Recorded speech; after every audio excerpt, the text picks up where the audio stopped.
Сайн байна уу? Таны төрсөн өдрийг тохиолдуулаад нэгэн сайхан сэтгэлийн бэлэг ирснийг уламжлахаар ирлээ.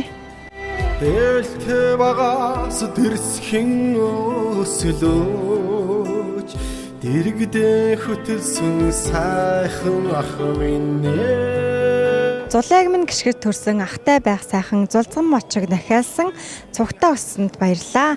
Айлын хүүхдэд шоглуулахад ахаараа л төрий барина. Аавын оронд түшиг минь болсон ахтай байх ийм сайхан. Ахтай байна гэдэг амьдралын заяа ачит аав ээжийн галын багна гэд хайртай ах мөнх хоёртаа төрсөн өдрийн баярын мэндийг хүргээд амьдрал аз жаргал сайн сайхан бүхний өсөн өрөөё. Ахтаа маш их хайртай шүү гэд аав ээж ах дүүгийнхэн зүгээс сэтгэлийн бэлэг илгээсэн байна. Баярлалаа.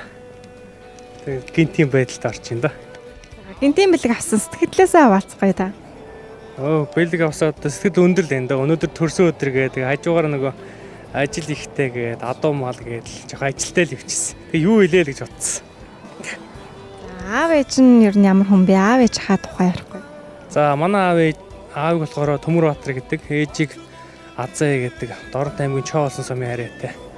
Манай ээж аав хоёулаа малчин хүмүүс байдаг. Тэгээ хөдөө одоо мал дээр байгаа л. Би өөрөө малын эмч мэрэгчлээ. Энтэй ажиллая гээл өчнө. Дүүгийнхаа талаар дүүдээ хандаж юу гэж хэлмээр байна? За манай дүү чинь мөнгөн туяагээд совилогч хийдэг.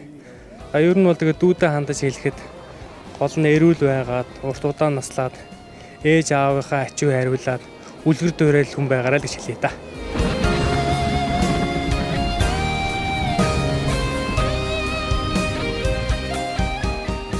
Нэвтрүүлэгтээ хамтран ажиллагч Сарана цэцгийн дэлгүүр таны хүсэл бидэнд ирэх юм. Утас 91 тэгдэрүү 74 75